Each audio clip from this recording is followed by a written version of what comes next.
You are listening to the Archaeology Podcast Network. Hello and welcome to the Archaeotech Podcast, episode 33. I'm your host, Chris Webster. On today's show, we talked to Dr. Michael Ashley about aerial photography and specifically kite aerial photography.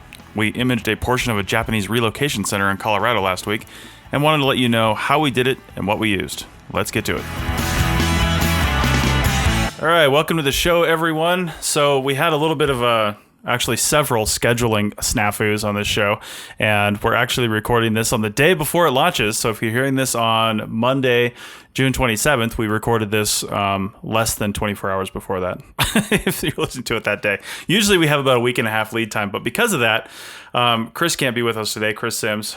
So it's just me, but that's kind of good because I've been working with Michael Ashley, who's been on several episodes before, and we did some interesting things the last few weeks and thought that this would make a good show to talk about. So what we're going to talk about is aerial photography, but more specifically, we're going to focus on kites. Okay, everybody's talking drones, but let's step back a second, which is not really a step back. It's kind of a lateral maneuver, and talk about kites and what they can do, what you can do with those, what kind of setup you would need, you know, and things like that. So welcome to the show, Michael. Thank you very much. Happy to be here. Even only several hours away from D-Day. Right. So let's first talk. I want to know, you've used your kite and probably various kites in aerial photography in a number of locations. Why don't you just start out just by talking where you've done this and how long you've been working with kites? Okay, so kite aerial photography, something I got intrigued by, astoundingly. I was just checking the dates. We're looking at like almost 20 years ago. And that was because of a wonderful individual named Charles Benton, who has retired since, but he was the chair of the architecture department at UC Berkeley. And if you go to his site, and we'll make sure all these things are in the notes, his site surprisingly is still up, even though he started it again 21 years ago. And he, details everything you need to know about getting started with kite aerial photography, or what is known as CAP, or KAP. Typically the CAP photography in those days was just about taking images that you couldn't otherwise do because you needed to get a camera up in the air. And since then, which will be kind of, I think, the main thrust of this conversation, I feel is still an incredibly viable and in many cases preferable technology to other things, including drones. So we'll make sure to dial into that and talk about all the reasons why and why not. Nice. So where around the world have you flown kites for photography? Well, I'm gonna make the I a we. So talk about it because I'm actually relatively new to it myself. So if we add in Chris Benton, then I'd say the very first exposure I had to it was a fantastic project back in 2000. Okay, and that was when we were working through the Loire Valley in France to try to make the Loire Valley in France a World Heritage Site. Okay, and so Chris brought out his kite. And we were able, and we had the full blessing of UNESCO, and so we were able to go around and do imaging that was just, I mean, really, like, it's one of those projects you go, yeah, this will never happen again, and it was amazing. So then fast forward a little bit to 2004, I was working on a project in Peru, which is the Tambo, Colorado site. And again, the architecture students to the rescue. A tremendous amount of money went into building the kite rig and the kite aerial gimbal and all that stuff. So we're looking at that time around like a $1,200 investment. Wow. Why? Because they built it right. So that particular kite also had a full, RC unit that you could rotate the camera and take the pictures and do all that kind of stuff. And again, we for sure will talk about why you don't need to have any of that. So that would be kind of 2004. Between the years of 1998 to 2005, I did a bunch of quote unquote aerial photography at Çatalhöyük, although we did that not with kites, but with climbing gear. So we had this physical structure over the top of the mound, the block area. It was called the Berkeley Archaeologist Çatalhöyük tent. And in the tent, we actually used a big rig climbing gear to get up to the top of the tent and do a series of aerial imaging. And I've since taken those images and thrown them through photogrammetry software. Again, we'll talk about that today.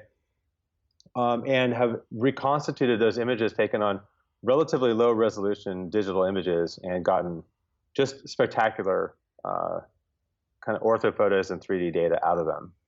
So going much forward now to 2000 and was it 16, 14, 13, 12, 16, 14, 2014. Okay. I had the pleasure of working on the Barrow Island Archaeology project in Australia. And that particular project, we got permission to use a kite on an active oil reserve. We never would have gotten permission to use a drone. They literally produced a phone book's worth of paperwork just for us to even fly the kite, and the drone would have been impossible. The results we got there were just mind-alteringly awesome. They were fantastic. And then just this last week, we were using a kite over Amache, which is the Japanese relocation center, and that I assume will be the kind of the most the thrust of today's conversation. Okay, yeah, we're definitely going to talk about that. Before we get into that, you've already mentioned a few parts, but before we get into like how to do this and what's involved, I want to know what all the players are, and then we'll break those down. So from the kite gear, the camera, all the way to the software to kind of put it all together. What are the parts of kite aerial photography if somebody wanted to get into this? Well, obviously you need a kite. But not just any kite. Yeah, you don't need just any kite.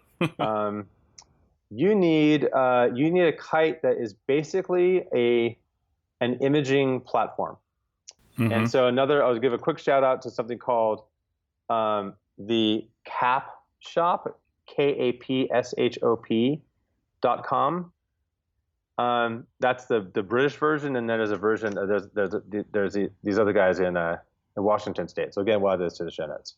So at the absolute most basic, you want to get a kite that is designed for the wind of the place that you plan to use it. So currently, right now, here I'm in San Rafael, California, and the afternoon wind after a very hot day, I was in the 90s today, has really picked up. So I'm looking probably out there gusts up to 20 miles an hour.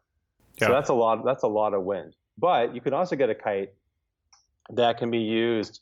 I have a kite right here next to me that can be used in 3 or 4 miles per hour, like really, like basically a whisper of wind. Right. And the interesting thing that happens is people think, well, I just connect the kite, like you connect the camera to the kite itself, but it turns out you don't. The kite is up, way up in different air. One of the things I learned from this process is that sometimes a kite will be up where there's a whole bunch of wind that you're not feeling on the ground. And conversely, of course, the other side of that is true. So a kite, you need the actual gimbal or the physical rig that's going to hold the camera itself. And there's a bunch of different types of rigs for kites. The classic is called the Brookses, or BROOXES, Brooks, and it is a like total DIY kit, like do-it-yourself kit of stuff, and it's shockingly effective. Then from there, you need an appropriate camera, and that is worthy of a longer discussion, so we'll come back to that. But I can tell you right now that you can shoot with little point and shoots, like little Canons and my favorite Sony NEX, which we'll talk about for sure. But you can also things that's amazing about kites is you can put phenomenal amounts of weight on a kite. I mean, you can put a full SLR, digital SLR rig on a kite just fine. Mm-hmm. And then, like I said, then we can get fancy. So we can have rigs that will remotely fire the camera. So you need some form of remote trigger, or you need it's called a CHDK hack kit for the Canon camera we can talk about. Yeah. But some way of remotely firing the camera. That's pretty much it. Okay. Well, let's roll that back just a little bit, and I'll first speak to kites a little. Well, last week was my first time doing kite aerial photography. I've been a kite flyer my whole life. I grew up in Washington, and we'd go down to the Oregon coast all the time, and I'd fly those anywhere from, rigid frame, delta wing style stunt kites to the big parafoil type stunt kites that look like a parachute kind of. And they've all, got two lines on them, and they're really fast and pull a lot of wind. So one of the things that I always learned in doing that was there's a lot of factors in what kind of line you need and all this kind of stuff. And part of that, like Michael mentioned, was wind speed. If you're going to be flying in heavy winds, you can use a heavier line so it won't break. And also the heavier line is not just heavier from a gauge standpoint, like thickness, but it's actually physically heavier. So the kite needs to be able to not only hold up that line and still perform, but not hinder it either in those types of winds. So when you get lower wind speeds in that physically heavier line, the kite may not be able to do anything at all. So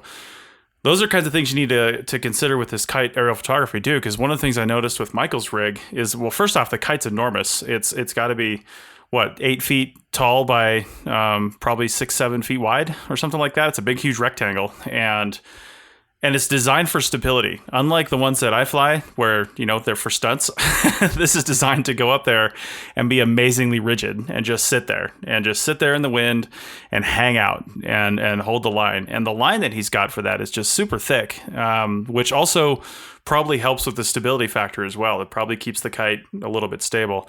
And then you've got to be able to lift the rig. So while the kite can probably fly in 3 or 4 miles an hour wind, keeping in mind the heavier line and then attaching a camera to that, it may or may not work out, right? So, and then from an aerodynamic standpoint, we can get into why the wind is more stable above the ground, especially if your ground is marred by features or vegetation and stuff like that. It causes turbulence on the wind. So if you have your kite way up in the air, it can get away from that turbulence and be in more stable, steady flowing air. So we learned that flying. I'm a pilot too, and flying all the time is, the minute you start getting close to the ground, you start getting that turbulent air, and we've all felt it on the way into an airport. So I think that covers, really, you can't just go out and buy a huge kite. There's a lot of factors in there. So, and one of the other things you brought up, Michael, that you can talk about is the camera. So you can't really just throw any old camera on there. But you mentioned the Sony NEX that you really like. Why don't you tell us about that, and maybe also, since there's a lot of cameras that will work, maybe mention some cameras that won't work, like that aren't ideal for this, so people don't go out and pick one of those up. So I'm a huge fan. Anyone who has been watching any keynote I've ever given or presentation I've talked about the Sony NEX, and specifically the NEX 6. Right. This is a really fantastic camera from Sony. Now you can get their new version, their new cameras, and they're better. They're even better. But it's a fantastic device for sure. Mm-hmm. So what I love about the Sony is the interchangeable lenses. And we're talking about getting just the best lenses you could possibly need. You can get fixed lenses, which is really recommended. I actually am not shooting with that on my camera because I'm not using it that often, but you totally should have that. So there's that. Now, turns out Sony has a software called Play Memories, and it's the software, sorry Sony, it's terrible. It's horrifically terrible, but it works, and it allows you to connect to iOS or Android-enabled phones or iPads or tablets. And we've been testing it specifically with an iPad. And here's what it does. It creates its own little Wi-Fi network. So the NEX has its own built-in Wi-Fi. Now, Chris, you were with me when we did this. We flew over Amache at what seemed to be an inconceivable height with the camera. Yeah. And we never lost connection. No. Hundreds of feet. So it really was amazing. And I have had that same experience everywhere I've worked. And one of the benefits of that is because I'm creating an ad hoc Wi-Fi connection, I can look people in the eye and say, I do not require any form of data connection. I'm not requiring us to connect this to a cellular plan. We don't have to use a quote unquote radio. We're just using Wi-Fi. So that's how. And with that, I get focus. Totally cool. I can tap and get the focus. I typically will get more into the details of shooting, but I typically am shooting with a fixed focal length, and then I'm managing shutter speed. With kites, shutter speed is really key because you don't want to get blurry images. So that's the Sony. Canon. The Canon cameras, these little S100s, and a couple of other cameras allow the capability of using this hack, the CHDK hack, which is totally amazing because it allows you to have an intervalometer. You can basically set the camera to take a picture every, say, 5 seconds or 30 seconds or whatever. Now, there are many situations where you simply are not going to be allowed by the project to have any form of radio communication whatsoever. We're back to what we were talking about with your project on, say, a naval weapons base of particular name in California. So in that case, you can still put the kite up if they let you, but you put the kite up and the camera itself is going to take the pictures. So that's also cool. Basically, you set it and forget it. You just take the camera, you drag it around. The negatives, you don't know you can't see what you're shooting. And that to me feels like a big negative and also a huge advantage when it comes to drones, because you have the ability, multi-camera with drones, of seeing where that quote flying camera is going and also seeing what it's shooting. SLRs, I'm watching the time. We're cool. I'd a lot to say about SLRs because again, I think when we start thinking about aerial imaging, we start thinking about getting quote really, really high up in the air. I throw the up in the air part of the high, but there isn't anything preventing us from being 20 feet up in the air. Again, the kite can be super, super high, so it's getting stable wind, but there's nothing preventing us from having the camera, even having the camera on another tether, by the way, which is another really cool way of doing this. So we can really control exactly where that camera is and get imaging, and that's what we'll talk about. But we were able to get imaging at Amache with pretty crazy wind, and we could see individual pin flags. The imaging that I did in Australia, we did it even closer because we had more time, more opportunity to practice, and we were picking up individual sub-centimeter glass artifacts. Nice. Just saying.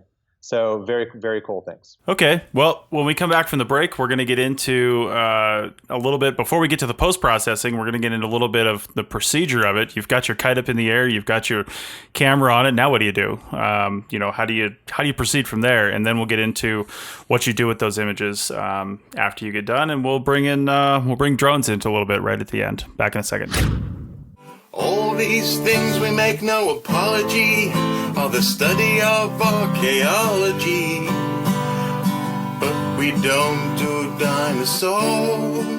Did aliens build Stonehenge? Did the Easter Island statues walk? Did the Vikings colonize Midwest America? What does mainstream archaeology have to say about all of this? Listen to the Archaeological Fantasies podcast and learn about popular archaeological mysteries. Hoax or fact? Learn to tell the difference with Dr. Kenneth Fader and co-host Sarah of the Archae Fantasies blog. Check out the show on iTunes and Stitcher Radio and at www.archaeologypodcastnetwork.com/Archae Fantasies. And get ready to think critically. Let's get back to the show. Funny beady blokes, you will see, are a staple of archaeology. All right, we're back. Now, like I said before the break, you've got your rig up in the air. You got good wind. You're stable. You've got a person on the ground. I'll just go over our our workflow just a little bit out of Mache, just like how we were set up. And I'll let Michael talk about how the transecting works and what you're supposed to do and stuff like that. But we basically had one person holding the kite and one person kind of standing under the kite, but like not in the frame. And then, you know, hitting the button on the iPad to take the pictures. So, Michael, if you got anything else to say on cameras, go ahead, and then we'll get into transecting procedures.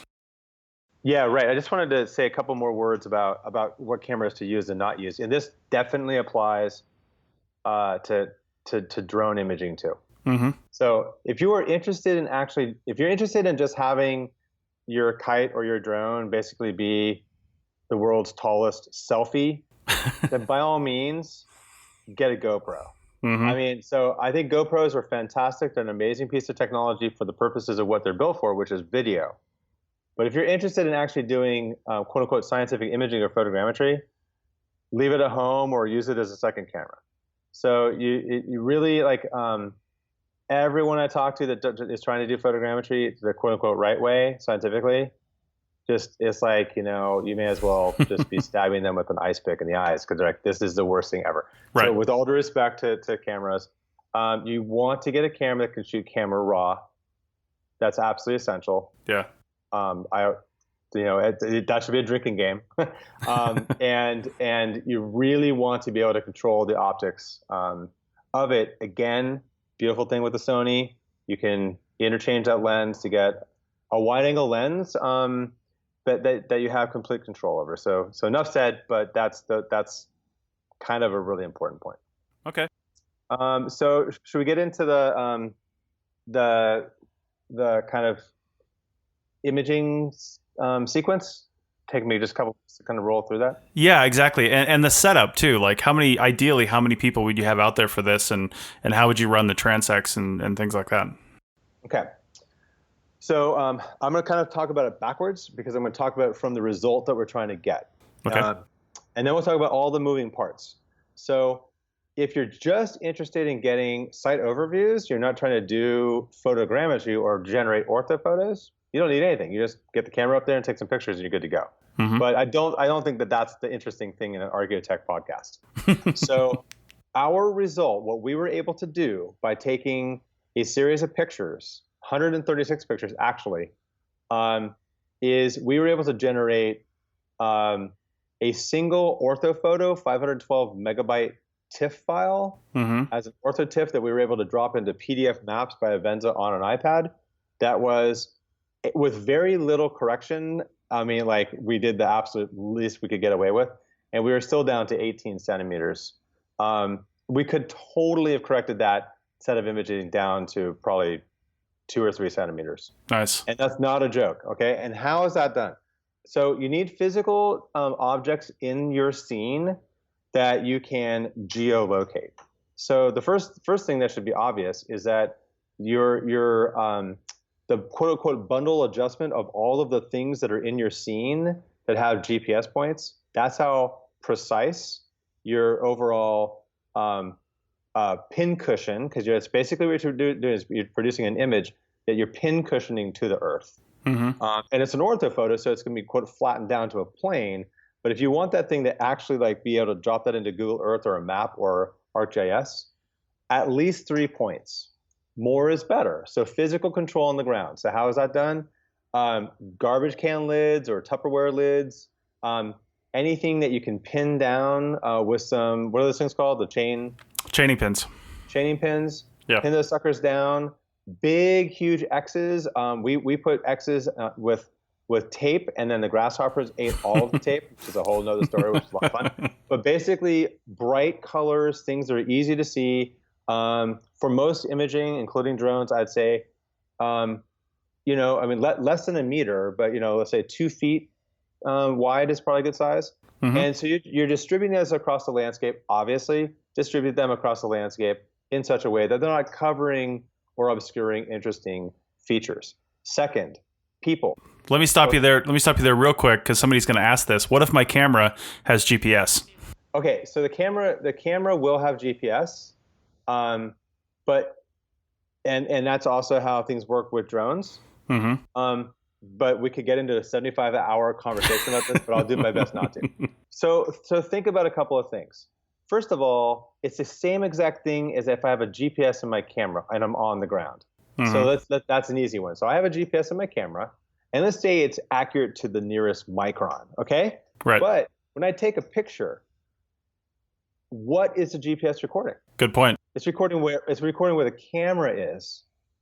It's not recording where the object is. Yeah. Or to flip it completely over, it's not recording where the subject is. And that's why, like, when you do an IMAX form or California DPR form, you need to say, okay, so saying that basically that when you're recording, when you're describing your photo, you typically have to say, I'm taking the photo from the west of, say, the east wall, right? And so and when you report the UTM coordinates, you should be recording the points, I would suggest, of both where the physical object is that you're recording, the east wall, the east face of the wall, but also where you are.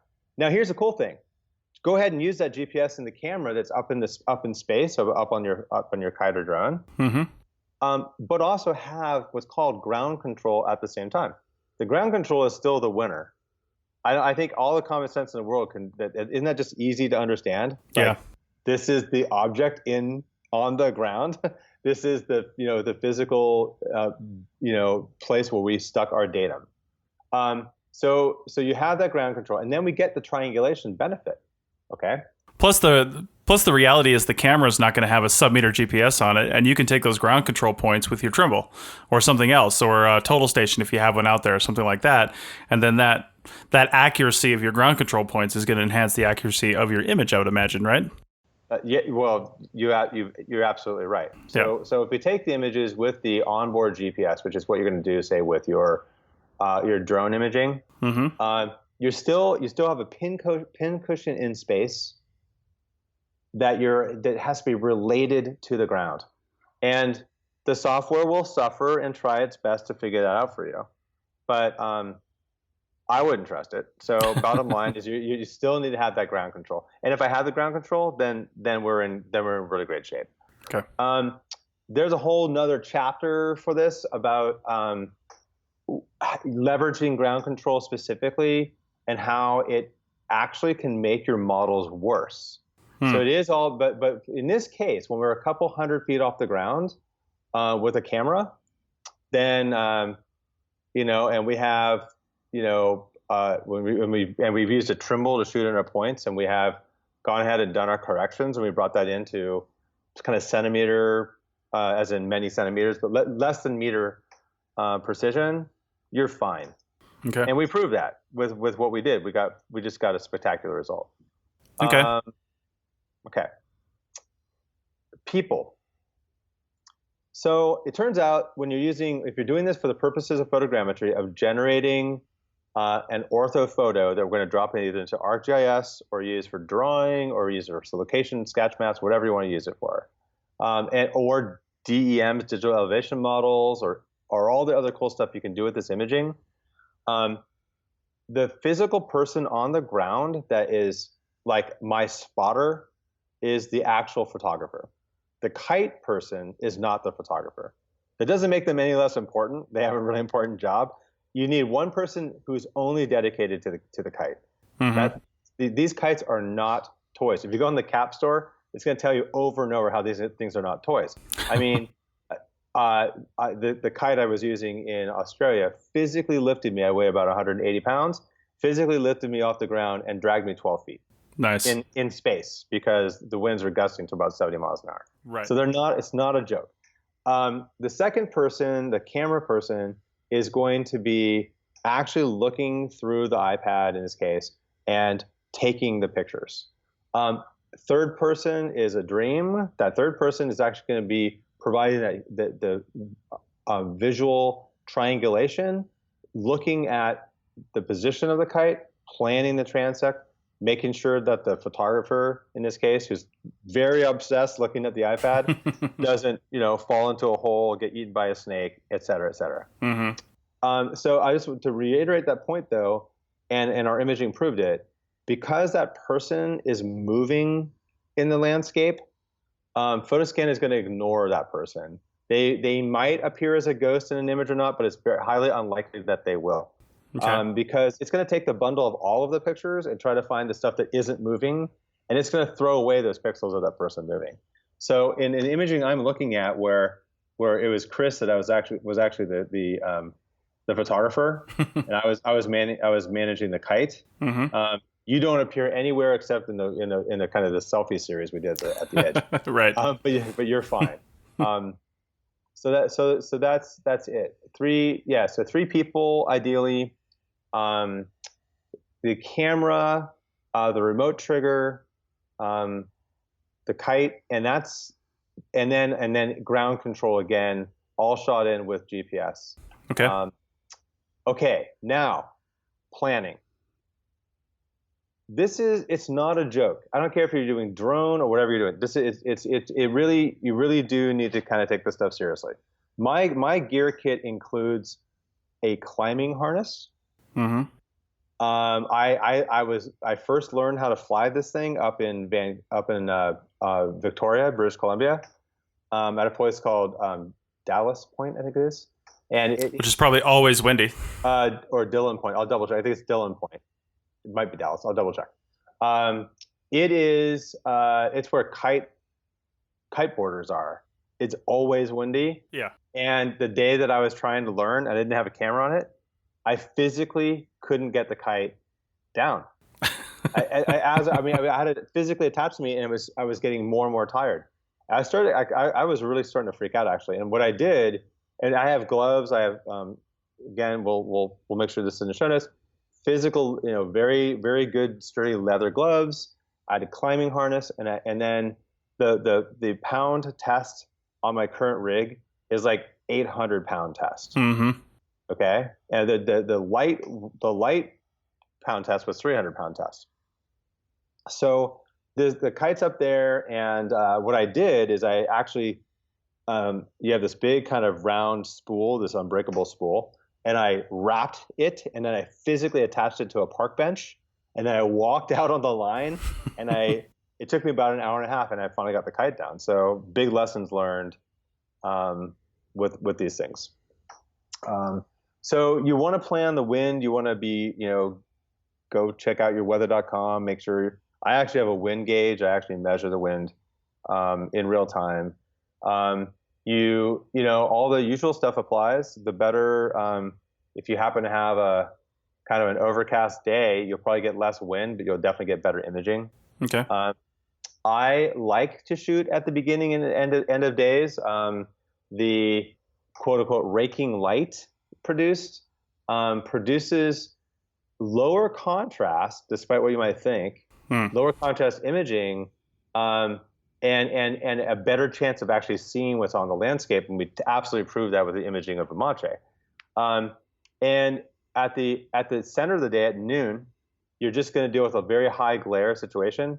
Now, all the cap people that know what they're doing will be screaming right now, because the opposite is true depending on what you're imaging. So if I'm imaging, say, architecture, shooting at high noon would make a whole lot of sense, because the shadows are going to be dropped straight to the ground, as close to the walls as possible. Right. Just understand that those shadows will be impenetrable even with camera raw.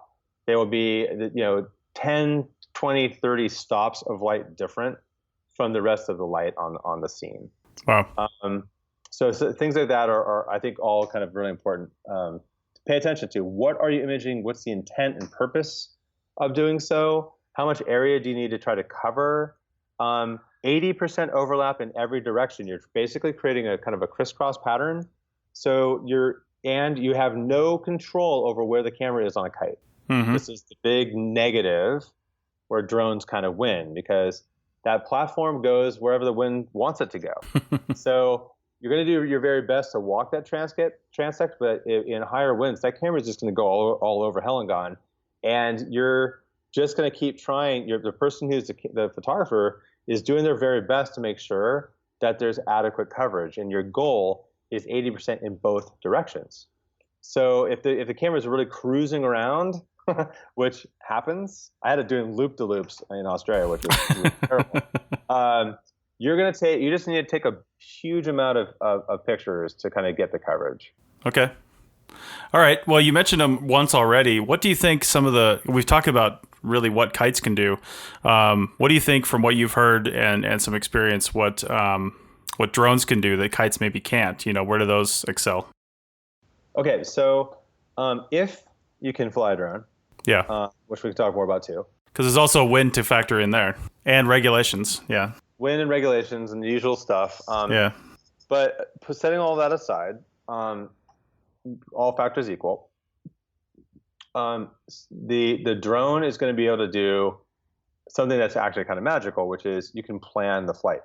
Mm-hmm. So you can say, okay, drone, I want you to go up and you're going to be at this particular elevation. And you're going to take a series, and then there's third-party software you can put on, say, the DJI Inspire, which is just an amazing piece of technology. And it's going to go out and it's going to just take camera raw pictures at exactly the position that they need to be into. Right. And it's going to come back and it's going to come back and it's going to keep doing this crisscross pattern. And you get at least 3 immediate benefits from that. The first benefit is it took all the images at the same elevation. The second is it took it in a predictable pattern. And because of that, I can tell PhotoScan how to pair those images, which will cut my processing time down by as much as a factor of 10. Wow. So it doesn't have to figure it out. Yeah. It doesn't have to figure it out. The third advantage, right off the bat, is that you know that you got your shots, right? Yeah. So with the kite stuff, you really are going to spend some quality time in Lightroom looking at those images individually, doing what we call, what wedding photographers would do, the blinks and blurs. Mm-hmm. You're going to go through and just make sure that your image set is rock solid. And some of the images are just going to be completely whack, and you're just going to have to deal with that. Mm-hmm. So I think you just have a much greater chance of getting a good image sequence with a drone. Yeah. Now, I'd say the primary negatives right now are kind of social. Yeah. And drones are still kind of a scary thing for people. You and I both, I think, haven't found a single quote commercial archaeological project or company that's even thinking about using them because they can't. Right. Kite. Here's a cool thing. I had, just for fun, I had my kite in my bright orange Codify box on the plane. I didn't get stopped going through security, but you did. and because it's a kite. You can use it as a pillow on your airplane. But it just doesn't, there's just nothing threatening about it at all. Yeah. You can take your drone in your backpack on carry-on, and you're just guaranteed to get stopped. So for sure. Those issues are all very real. Back to the radios, as I mentioned, we can generate a rig with a kite that has no transmission needs at all, and that's a significant advantage. They're not threatening. They're easy for people to learn. I can tell you some really great stories about water stuff, about how So there's just a lot. I think there's a lot of issues. That said, just to kind of wrap this up, I think that showing and demonstrating good drone imaging, specifically for scientific imaging, and all the implications of what we can do with that, is our job. That is what we need to do to kind of both demystify the whole process, but also get people to really understand just the significant advantages of using them. So, okay, I'll stop there. Nice. All right. Well, we're going to take a break real quick, and we're going to come back with the app of the day segment, where we've actually got 3 apps to talk about. But we'll come back with a quick wrap up on some kite aerial photography first, just for a couple minutes, and then we'll move on to the apps we're going to talk about. So, back in a minute.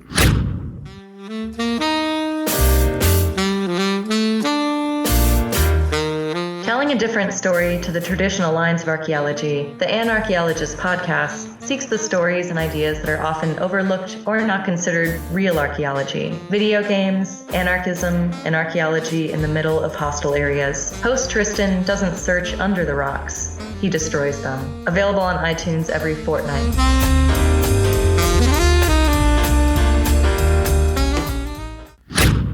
Okay, we're back, and we're going to spend just a few minutes wrapping up this this kite discussion before we get into our apps. And one of the big things we haven't talked about yet is cost. So, Michael, what did your kite setup cost? Like the one we had out at Amache, with the camera, the rig, everything, and the kite. What are we looking at for price there?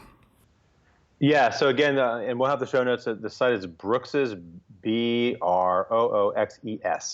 Mm-hmm. So Brooks's is kind of the only kind of go-to cap or kite aerial photography site in the U.S. I have two kites. I only use one of the two. The cheaper of the two is the one I don't use. It has a range of 8 to 30 miles per hour.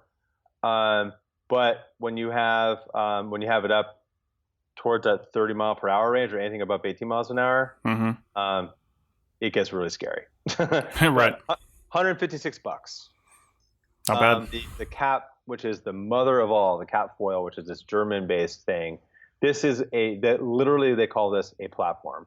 It is 92 by 87 inches or 5 square meters. And you could seriously put like a 30 or 40 pound SLR rig on this sucker. It's amazing. $365. So again, not a toy. You're just not buying this on Amazon.com or Toys R Us. But the kite is $365. The Inspire Pro with camera is $4,000, right? So you can get you could get a whole cap rig with an NEX, and the actual thing that holds the camera up in the air is less than $100, and has a little Arduino type thing which will allow you to rotate the camera. And this rig, the whole thing for, I don't know, $800, $900. Pretty amazing. Nice. So not very expensive, and very functional. Instead of kind of getting into more depth, I will point out that the other way that people like to image, that doesn't require a drone are balloons. Mm-hmm. Balloons are very popular. If you have an excavation site, that's a great option for people. Every one of these always has a disadvantage. Balloons require helium, so then you got to deal with helium tanks. But I know, Tom Levy from UCSD in his Israel project, they're super big on balloons. I prefer kites. I'm not gonna lie. I think kites are just fantastic. I don't have to carry around a helium tank with me, and I don't have to worry about batteries dying.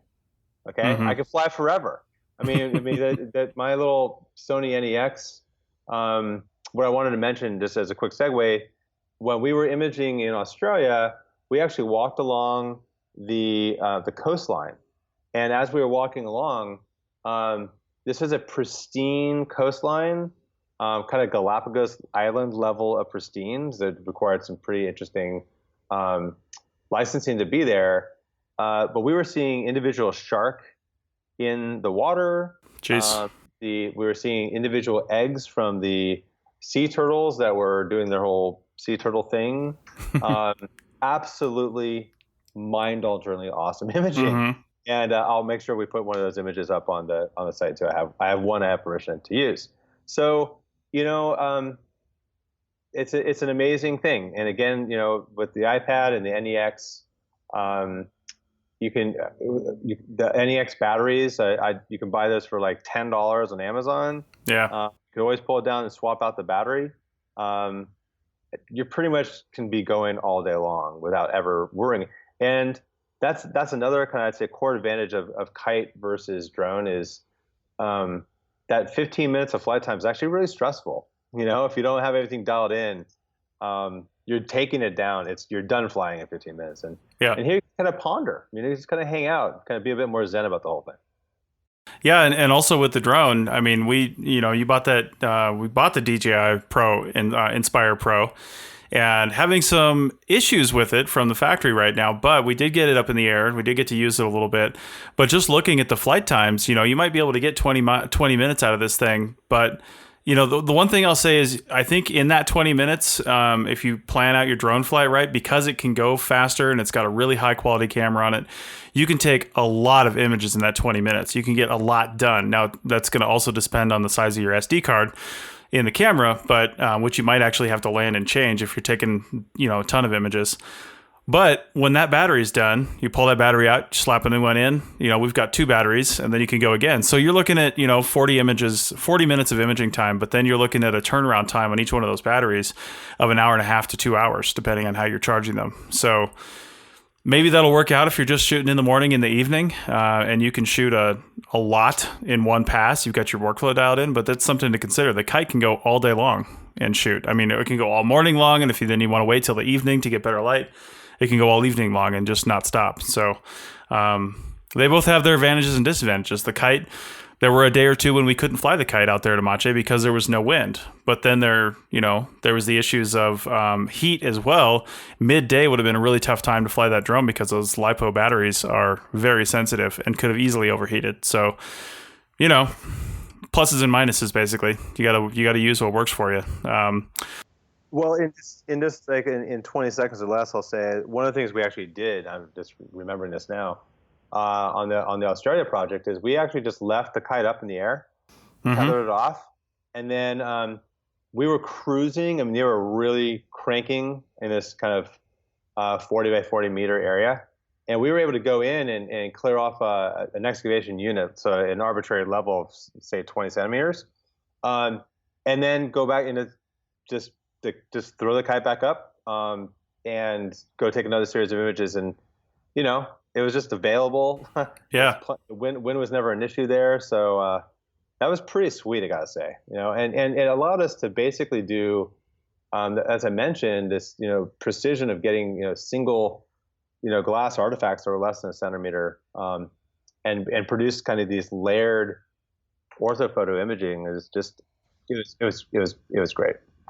Yeah, and that makes me think of something too, just to, as we actually have to wrap this up, but that just makes me think of something too. Like if you're doing an open air excavation, like the number of ones I've done out here in the Great Basin, where there are no trees, there are no obstructions, you really ought to be able to just, strap the Kite off and let it sit there and let that camera sit over top of your excavation. There's little chance the wind is going to move throughout your shift because, well, out here in the Great Basin, the wind is almost always coming from the same direction.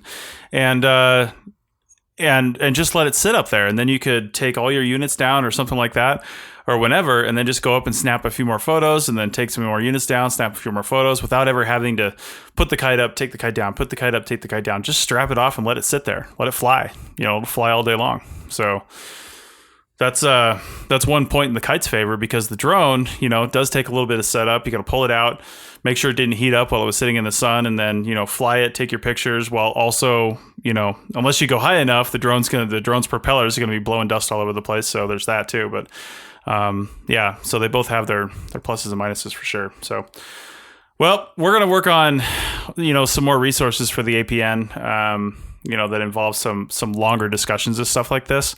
But for now, we've got to bring the Kite discussion to a close. But sort of, because the apps we're going to talk about right now are apps that we used in doing some of the photogrammetry last week out of Namache, and or at least we used it in doing the photogrammetry and in using it once we were finished with it. So the first one we'll talk about is let's just get into Theodolite Pro or just Theodolite. And unfortunately, this is an iOS app only, as far as I can tell. I don't see any Android downloads on their page. However, it does work on iPhone and iPad. And I think one of the great things about this app is the amount of metadata it records with the photograph. And you can choose to have that displayed right on your photograph or not. But it records a ton of stuff. Michael, you've worked with this and some of the background things with Theodolite. What do you think about it? Yeah, I am a huge fan of Theodolite Pro. Mm-hmm. It's just a great way of recording because it provides exactly what I just described. So, for example, you can have it. You're using it basically kind of as a photo board. That's how I use it. Mm-hmm. So very quickly, I'd say you're able. This guy. I can't remember his first name, but basically Hunter Research and Technology. I actually emailed him like on a Sunday morning at 9 o'clock in the morning. I got a response back at like 9:03. Nice. They've actually used the theodolite they built some very interesting search and rescue capabilities. You can, for the price of like $4, you can turn on team mode. Yeah. You have 2, 3, 10, or 100 different people out there. You can actually see them all on the map. Theodolite will record A/B positions, so you can actually use it to record, say, the bottom and then the top of a tree, or the bottom and the top of a cliff, or a waterfall, or a feature. So there's a lot of different types of things, but it does exactly that thing I described. That's really challenging to do. So how we record is we record UTMs, which are readable by humans. It's recording lat lon in your choice of datum WGS84 for the purposes of mapping and things like Google Maps and Photoscan. And then what I do is I record I use it to record reconnaissance and get my core positioning figured out. Mm-hmm. So it's I'm really using it in the workflow for that intention. So again, I could go right up to my various device, my various locations, and record with it as well. We have to mention, of course, GPS. So you're still gonna want to record the very best GPS you can get away with or can afford. So that's part of the mix. But right. In absence of that, then the iPad onboard GPS is still actually going to be pretty good, but it's you'll probably have some issues getting everything cemented in. Okay, well, check that out in the show notes. We'll have a link to that, and tell us what you think about it. Again, some of the stuff like the teams and some other things, and the ability to choose a different datum, like I have UTMs on mine. Some of those are in-app purchases for Theodolite. You can do them individually, and I think there's a global setting to just buy everything and unlock all the features of Theodolite. And then I think they call it Theodolite Pro at that point. And the one for iPad, if you're looking for it, is Theodolite HD, because for some reason, even though the iPhone 6s Plus is HD, iPad apps are still called HD. So there's that. All right, so let's move on to another one, and I'll give by the way, Theodolite HD is on sale right now for their 6th-year anniversary for $5.99. Nice. So $6. I wouldn't send people out to the field without Theodolite on their iPad or phone. Honestly. Totally. Yeah, it's a great app. And, another good reason to take pictures in Theodolite and then bring them into something, like I was using Tapforms in the field. One thing Tapforms does when it takes photos that I didn't actually know when I first started using it was it strips metadata. So maybe you want metadata stripped and you're recording that stuff manually. I don't know. But if you want to keep the geotag location with the photo and things like that, take it in something like Theodolite and then port it into your site recording application. So, then you can just load it up into there, and that preserves the data. Well, theoretically, you have to look at your application you're using, but it's one thing to consider. So, all right. So the next one we're going to talk about is PDF maps. And again, we were talking about this before, and I feel like we mentioned this, and if we didn't, it's a serious oversight. But even if we did, screw it. It's a great app. It's something to use. And I had a couple guys on my crew last year that were saying, "Hey, have you tried this out?" And it's like, no, we got, we're good to go. We've got this thing figured out. And then finally, I downloaded PDF Maps and started using it. I was like, holy crap! Because first off, it's iOS, Android, and Windows. It's available on the Windows Phone. So for you 1.5 listeners out there that are using a Windows Phone, and I say half because the other one's installing updates right now. So, you guys can download this and use it. But one of the things we used it for was I had an iPad mini that had GPS on it, and I loaded up the historic quad maps for the project that we were in, and I just affixed my iPad mini straight to my my phone holder apparatus right on my truck there, had it sitting right on the dash hanging off the window, and we were able to drive and see the little blue dot moving right on the historic road lines. That was unequivocal evidence that, okay, we're on the right path, because they were GeoPDFs. And they worked great. So PDF Maps will take GeoPDFs, GeoTIFFs, and I think a handful of other files. But and there's other stuff it can do. Michael, what have you used it for? Well, it's actually an amazing piece of technology. It's free, and then people are paying for different maps. So in our workflow, here's what we did, and then I'll talk super briefly about what's happening with our friends, the Karuk tribe in California. Mm-hmm. So in this case, we generated imagery, right? So we went out. I mean, Google Maps. If you just go over Grenada, southeast Colorado, and then go look at Amache, it just hasn't been updated since like 1998. Imaging is not even useful.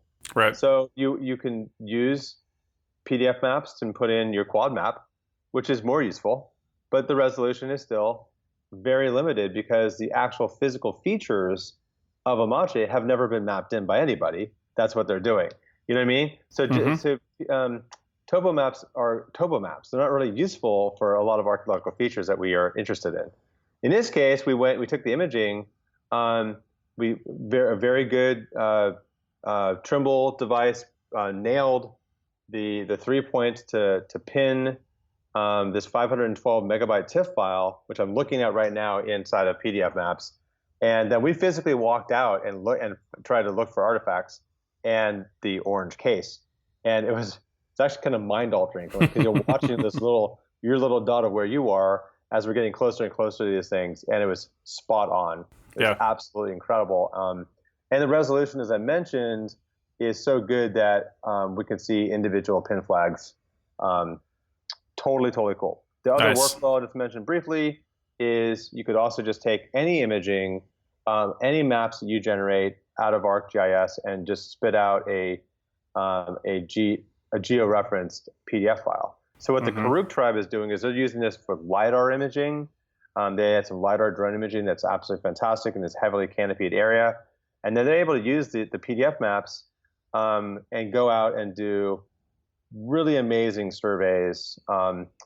And right in PDF maps, you can tap and you can record waypoints and you can record points and you can set up little data dictionaries and you can do all those things right in it. So I have definitely become a believer. At first I was like, but it's doing some very cool things. Nice. Okay, well, again, check that out in the show notes. And the final app we're going to talk about is something that was brand new to me last week, but it's called JPEG Mini, and I'll let Michael tell you what he uses this one for. Yeah, so JPEG Mini is a compression software that basically takes uncompressed imagery, like camera raw files, and then does magic using their proprietary algorithm to generate imagery that's up to 90% the size of the JPEG. But here's the important part for photogrammetry. When you push out, we've done extensive testing with this, and when you're pushing out an image, using JPEGs versus camera raw files, the very newest version of PhotoScan can actually process camera raw files, but for a lot of what we want to do, which is produce an orthophoto for drawing in the field, we're talking about the difference between something we can generate in 20 minutes and something that you're going to take like 8 hours or overnight to process. Right. Not a joke. So our friends on the Jezreel Valley project in Israel using JPEG Mini, I mean, everyone wants to just get a JPEG Mini tattoo because it is fantastic. You basically are pushing out quote unquote 100% JPEGs, but the image size is radically smaller. And as our friend Tom Noble from the Bureau of Land Management, who's a photogrammetry specialist, will tell you, PhotoScan runs at exactly the speed it takes to load the images. So if I can load an image into PhotoScan and it takes 3 seconds, and you load an image into PhotoScan at 100% JPEG quality and it takes 30 seconds, then I'm going to be 10 times faster. So what you're going to do, of course, is you're going to load an 80 to 60% JPEG image that has all the compression artifacts, and you're going to produce worse results. Right. So JPEG Mini combined with Lightroom, the pro version of JPEG Mini is $150. It's definitely not free, but it's amazing along with PhotoScan, and pretty much that's the trifecta that you need to do this stuff. Whether shooting with drone or kite, or on the ground for that matter. Right. So check out JPEG Mini online. It says there's a free trial for Mac and PC. I see 3 products on their website here. JPEG Mini, which is actually $20. JPEG Mini Pro, which includes the Adobe Lightroom plugin and things like that. Which actually I'm seeing, I don't know if they lowered their price or not, but it says $99 here on their website now. Well, there you go. Yeah, totally. Buy 6 of them then. Buy 6 of them.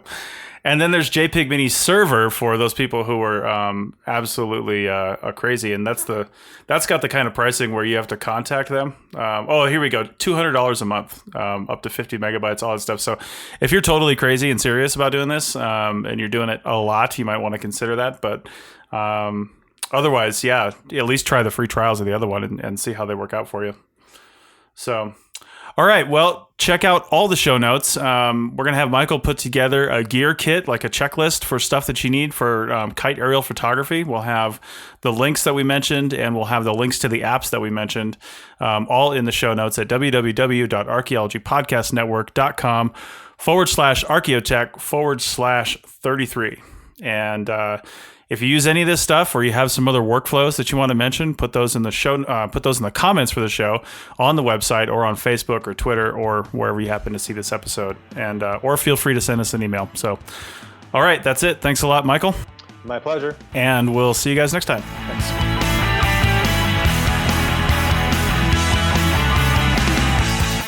That's it for another episode of the Archaeotech Podcast. Links to some of the items mentioned on the show are in the show notes for this podcast, which can be found at www.archaeologypodcastnetwork.com/archaeotech.